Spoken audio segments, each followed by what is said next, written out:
Until a few years ago, my brother Daniel and his boyfriend, Marcelo, were living in a 3-bedroom house. They didn't live there for long before some pretty scary things started happening. The experiences seemed to center around Marcelo, much to his dismay. One night, Marcelo was sleeping alone in the guest room. I think he and Daniel were fighting, I'm not sure. He had that feeling you get when someone is watching you. Then he opened his eyes and saw a dark figure, similar to a shadow, bending over him, looking at him lying in bed.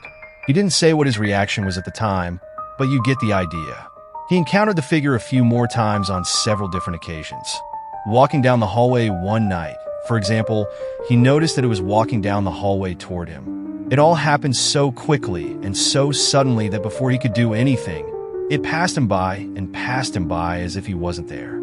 He said that when this happened, he was completely frozen, as if he were inside a refrigerator, and that the hairs on his arms and neck stood on end.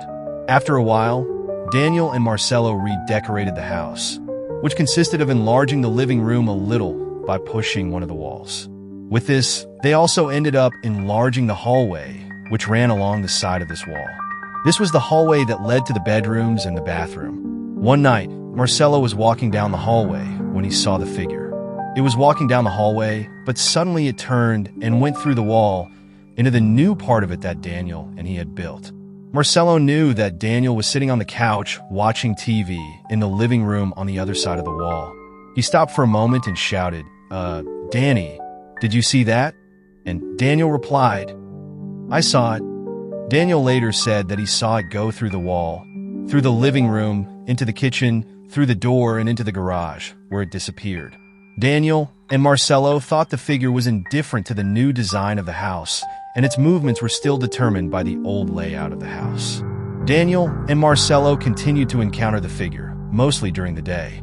It still seemed to be drawn to Marcelo, especially when he was sleeping or trying to sleep, and I think he finally, after a while, couldn't stand it anymore. One night, when he opened his eyes and saw the shadow almost above him again, he jumped out of bed, turned on the lights, and, speaking many obscenities, shouted loudly and clearly for the ghost to leave him alone. Daniel said he heard it yelling from the other room. They must have been fighting again. Marcelo didn't have any more problems with the figure visiting him at night after that, but Daniel continued to see the shadow cross the room many times after that. The two ended up telling their stories to a guy from their neighborhood after a while, and this guy had lived in that house by chance and knew everything about everyone in the neighborhood. He said that in the 70s, a boy had died in that house, apparently from a drug overdose. His room was the guest room, which didn't make me happy at all because that's where I always stayed when I went to visit my brother, but despite everything, I never saw anything there. A few more strange things that happened in that house at night. Daniel and Marcelo sometimes hear the sound of a football game coming from a radio inside the house, but they can never find the source of the noise, since their 2 stereos are always turned off when this happens. And finally, one of the neighborhood boys who takes care of their dog when they're out of town had a strange experience. He was taking care of the dog for a few days, and one day when he came into the house, he found several dirty dishes in the sink where there had been none before. Knowing that no one had been in the house, or at least shouldn't have been, he got scared and ran out of there. When Daniel and Marcelo arrived the next day, there was nothing in the sink. This is really strange. Daniel and Marcelo moved out of that house a few years ago and are happy to not be encountering any paranormal activity in their new house. If you like it, like and subscribe. This happened about 7 or 8 years ago when I was 8 and my brother was 11. My brother, Caio, and his friend, Pedro, were playing in the garden, and since I liked my brother, I went with them. We ran around outside for a while and then got tired. There is a small forest on one side, and behind my house, a very busy street in front of the house, and a house on the other side of mine. And there is a train track that passes close to the house, but you have to go into the forest and walk a long way, but it has been abandoned for a long time, and no trains pass there. We were so bored that we ended up going into the forest without telling my parents first. A big mistake for an 11-year-old boy, a 12-year-old boy, and an 8-year-old girl. We were walking through the forest and had never gone that far. I wanted to go home. I was 8 years old and a crybaby, but the boys wanted to stay and I couldn't go back alone, so I had no choice. That's when we saw the train tracks. Caio and Pedro ran off, and I stood there and started crying. Pedro, who was the good guy, came back and said that everything was okay, that I didn't need to cry, that we were already on our way back. We started walking again and went straight ahead, leaving the tracks and going into the woods. After walking for a while, we saw the woods opening up further ahead. I was relaxed and happy, thinking that it was my house, but when we got closer, it was the tracks again. We thought it was strange because we had left them, but since we made a few curves, we simply thought we had made a circle. So we turned back and started walking again. After walking for a while, we came to a ravine that we hadn't seen before. My brother, Caio, said he knew where we were, that he had already gone there, climbed the embankment, and continued on. A few minutes later, we ended up back at another point on the tracks. My brother looked to one side, looked to the other, and walked a little further. I stood there in the middle of the tracks, looking from one side to the other, wondering if a train was passing by, with Pedro next to me kicking a rock. Caio came back and said, "Right in front of me, we're lost." I started to cry again, but Caio simply grabbed my hand and dragged me along so we could keep walking as if everything was fine. We walked for about another hour, following the tracks. That's when I started to hear music playing. It was wonderful and sounded like a flute. It played and stopped. After a while, it played again. When I first heard it, it was coming from my right. When I heard it again, it was still on my right, but further ahead. I started following the music, and Pedro and Caio, not wanting me to get lost, came after me. We were still on the tracks, and I heard someone walking around us, and I just wanted to go home. After a while, the music was coming from inside the woods, and to keep following it, I had to get off the tracks. Caio tried to hold me back, saying that we would get even more lost if we kept following the music, and that it was dangerous because we didn't even know who was playing. The music had stopped playing, and we stood still looking into the woods at the place where we had last heard it. I heard the sound of someone walking behind us in the woods, and the music played again in front of us, as if warning us that there was something behind us. I didn't think twice and ran in the direction of the music. We walked for another half hour inside the woods, listening to that flute playing, not a continuous song, but a few melodies. She played and stopped, sometimes making us change direction. She didn't seem to be very far away, but we couldn't see where the sound was coming from. We couldn't see anyone else in the woods, and we couldn't hear anyone's footsteps, which is pretty hard to miss if there was someone else in the woods with us. After walking for a while, I saw a building in the road. We ran towards it. It was a small shopping center here in the city, where there is a bakery, some little shops, and some restaurants. The center was a few blocks from my house. In front of the bakery was my mother, crying, and my father was hugging her, talking to a police officer. As soon as I saw them, I ran towards them. My mother hugged me and picked me up and scolded Caio for not telling her he was going out. And that was the end of the nightmare. To this day, I don't know who or what was playing the flute or what could be following us in the woods. I don't know if there's a good or evil spirit, or maybe both in there. I've been back there a few times since what happened, but I never heard the sound of that flute playing, and I didn't get lost either. But one more thing that I find strange is that I don't understand how we got lost. The path from my house to the tracks seems so easy now. I don't know if it was because we were little that we got lost, or if something wanted us to get lost. If you like it, like and subscribe.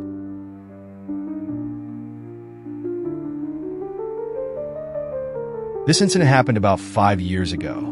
I was sitting on a swing in my front yard, enjoying a beautiful spring day, when I saw a little girl, who looked like she was about 6 years old, standing behind me. Since the backyard is open, I didn't think she was there. She was wearing a yellow dress with red polka dots and frilly frills, and she had short black hair. I said, "Hi, are you new in the neighborhood?" She didn't answer. She just looked at me and then ran away. For the next week I saw her. I kept asking her what her name was, but she never answered. After a week of seeing her, I told my mother about the little girl. When I described her, my mother's eyes widened.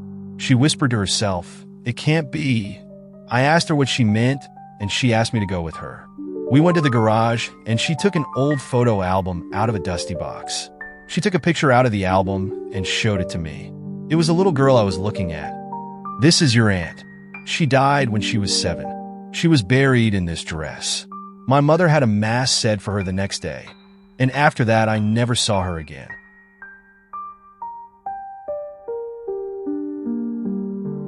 On July 26, 2002, my middle sister, then 39 years old, died in a tragic car accident.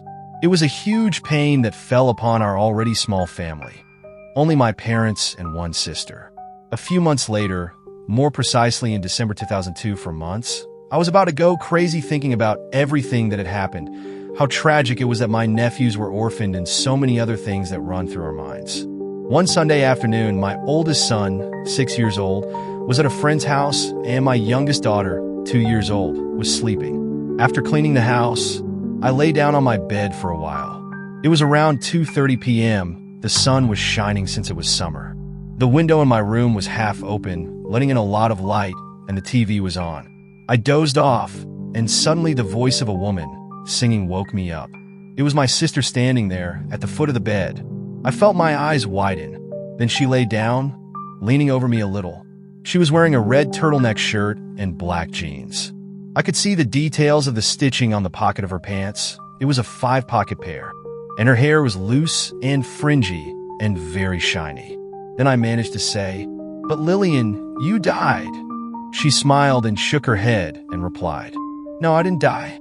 I'm here. I'm here." I thought, if she's here, I can touch her. I slowly got up to kiss her face, and when I got a few centimeters away from her, she disappeared into a kind of gray cloud, less thick than cigarette smoke, more like gray fog, almost a shadow. That's when I jumped out of bed, feeling like I was falling from somewhere very high. Believe it or not, my sister has appeared in other people's dreams claiming that she didn't die. She was extremely stubborn, and I think she still can't accept the stupid way she died. There is life after death, I believe. If you like it, like and subscribe.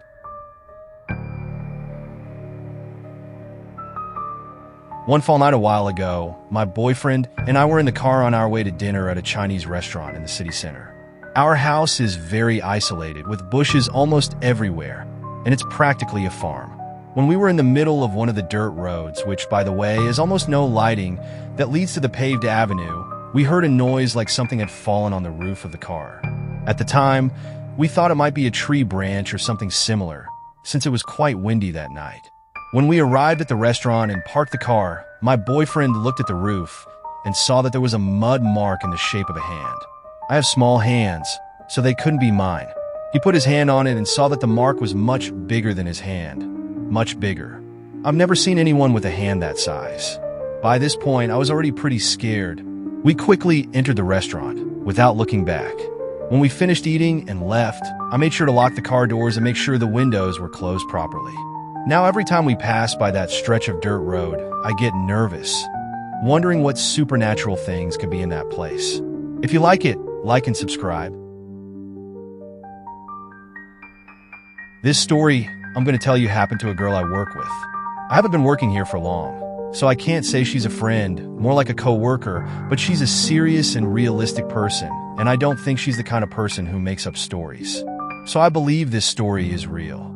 Her family has a house on the beach that they always go to in the summer. I didn't get to see the house, but from what she says, it seems to be an old house in an isolated place. But it's very tidy and pretty with only the necessities, but perfectly usable if you don't mind spending some time without some of the comforts of the modern world. One time, she and her parents had gone to close up the house for the winter, since no one uses it during that time of year. They went to trim the garden so the house wouldn't look abandoned, lock the doors and windows properly to make everything safe, and put their things away inside. Only the three of them were there. It was already night, and while her father was sitting reading at the kitchen table, she and her mother were in the garage that serves as a storage room in the winter. The garage had a door that led to the kitchen and was on a lower level, so there was a ladder to go up to the kitchen. The garage has a lamp in the middle of it, and the switch is next to the kitchen door. My roommate was in the garage packing some things. She was in the part near the ladder, while her mother was almost on the other side of the garage putting together some boxes. The garage light had been a bit bad for some time, and sometimes it would turn off by itself. Neither of them thought it was strange when the light suddenly went out. Her first reaction was discomfort and feeling her mother approaching her. So she reached out and held her mother's hand and let out a nervous giggle as she said, "Thank God you're here. I hate being in the dark." Then her mother said, "You're closer to the door. Ask your father to open the kitchen door so that some light can come in here." Then she noticed that the voice was still coming from the other side of the garage, where her mother was before the light went out. At that moment, she thought, if her mother was 20 feet away, who was holding her hand? So she let go of her hand and screamed so loudly that her father came running to see what had happened. When he opened the door and the kitchen light illuminated the garage, there was nothing out of the ordinary, which, in my opinion, was a relief for her, and her mother was still on the other side of the garage. She told me that she couldn't find an explanation for what happened. Nothing paranormal ever happened in that house. The hand wasn't cold. It was warm like any other person's hand, and she couldn't tell if it was just a hand or a whole person that was there next to her in the dark. The only thing she knows is that that day in the garage, there was something with her and her mother. Since then, she has been to the house several times, including alone, very brave of her in my opinion, and has not witnessed anything disturbing.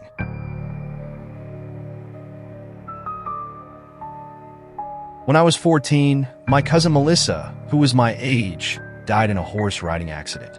I had only seen her once before, as we lived far apart. For years ago, I went on vacation with my family, and we stayed at my aunt and uncle's house. One night, around midnight, my relatives and I went into the garage, which had been converted into a rumpus room, to hang out. All the lights were off outside. We talked and played games for a while. My sister decided to go to sleep and went inside the house. After about 5 minutes, I decided to do the same.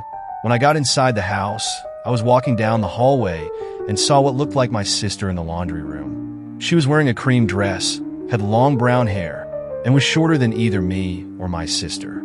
She had a finger on her lips, looking at the laundry room floor. It looked like she was thinking about something. I turned around and went over there, thinking my sister was looking for something. When I got there, I saw that no one was there. I was terrified, left the lights on, and ran out.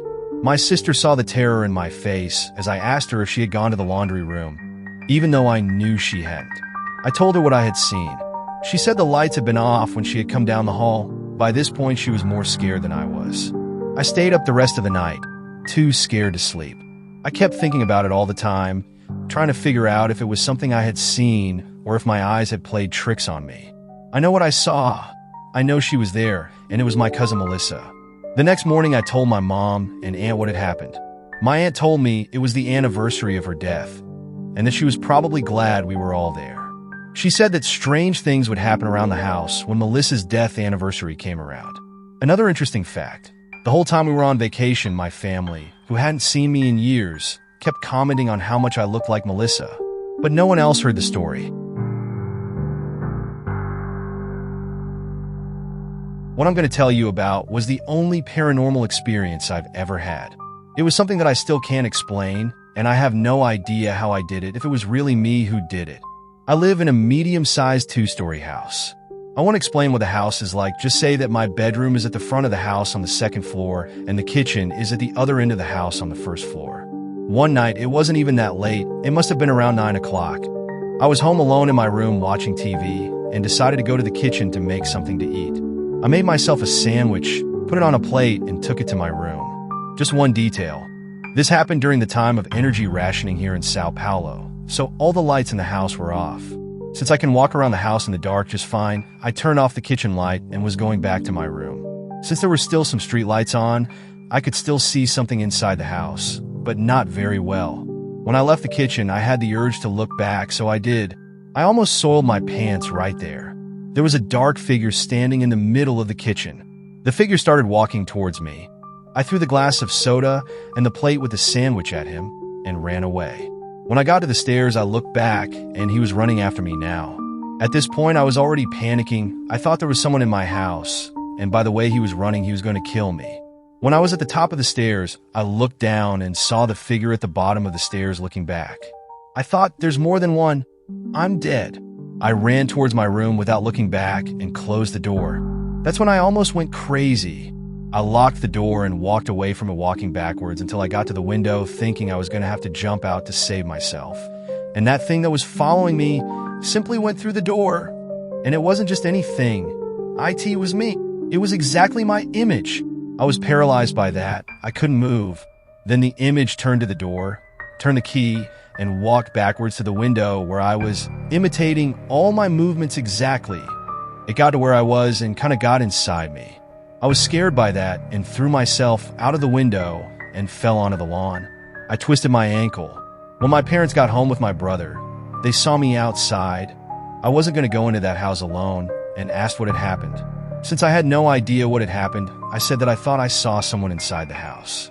They saw that I had jumped out of the window and that I was hurt, so they believed me. My father called the police, and as soon as they arrived, they went in and said that they didn't find anyone and no sign of a break-in. My father went into the kitchen and saw soda, sandwiches, and broken glass everywhere. So he knew I wasn't joking, but other than that the house was in order, no broken windows, no broken doors, nothing. To this day, I have no idea what happened. But seeing me walk through the bedroom door was something I'll never forget. If you like it, like and subscribe.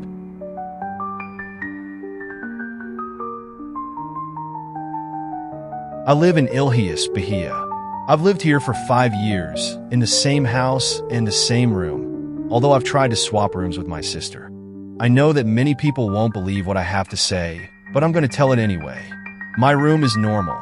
It has a drawer with a mirror on top, a bed, a bookshelf, and clothes scattered all over the place.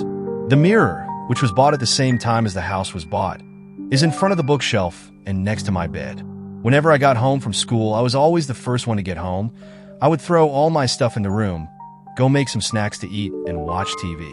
One day, as always, I got home, threw my books on my bed, and when I looked in the mirror, I swear by my dead relatives and by those who still don't feel so well, I saw something behind me. When I say something, I mean someone.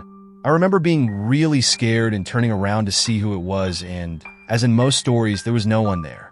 When my sister got home, I told her about what I had seen, and she said something like, "I knew you would freak out one day." I tried to forget about it all, and went on with my life pretending nothing had happened. I'd already forgotten about it the next day when I got home. But when I went into my room, I had this feeling that someone was watching me, and when I looked in the mirror, there it was again. After taking a quick look, I let out a scream and turned around, but there was no one there again. But from the time I looked, I could tell it was a woman, and she only appeared in the mirror. I still don't know how old she is or what era she's from or anything like that. All I know is that every now and then, when I'm in my room, I see a woman in front of the bookshelf who only appears in the mirror. I've tried many times to show my sister, but she never appears when my sister is there.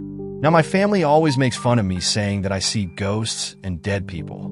I'm used to her now, always watching me from the mirror, always not saying anything and barely moving. I don't know what's going on, and I would really like someone to enlighten me or give me an idea of what all this could be.